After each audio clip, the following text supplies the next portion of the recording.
మంతిని పట్టణానికి సంబంధించిన పెరుగు సతీష్ మంతిని పట్టణానికి సంబంధించిన తమ్ముడు పెరుగు సతీష్ 25 రోజుల క్రితం రామగుండం ఏసీపీ మడత రమేష్ గారు పిలిచి ఇబ్బంది పెట్టినట్టుకు కారణంగా మరి పురుగుల మందు తాగి 25 రోజులు ఆసుపత్రిలో ఉండి చనిపోవడం జరిగింది. ఇది చాలా దురదృష్టకరమైనటువంటి సంఘటన.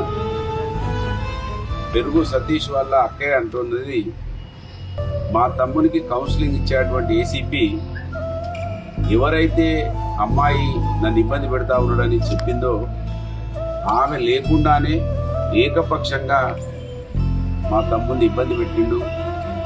ఆయన ఇబ్బంది పెట్టిన తర్వాతనే తమ్ముడు ఈ మందు తాగడం జరిగిందని ఆమె చెప్తా ఉంది. దాదాపు ఇప్పుడు 8:30 9 అవుతుంది. ఎస్ఐ గారు రాలేదు, దరఖాస్తు తీసుకోవడం లేదు. మేము చెప్పినట్టే దరఖాస్తు రాసేయాలని హుకుం జారీ చేస్తా ఉన్నది రామగుండం పోలీసు. దీన్ని తీవ్రంగా ఖండిస్తా ఉన్నాను.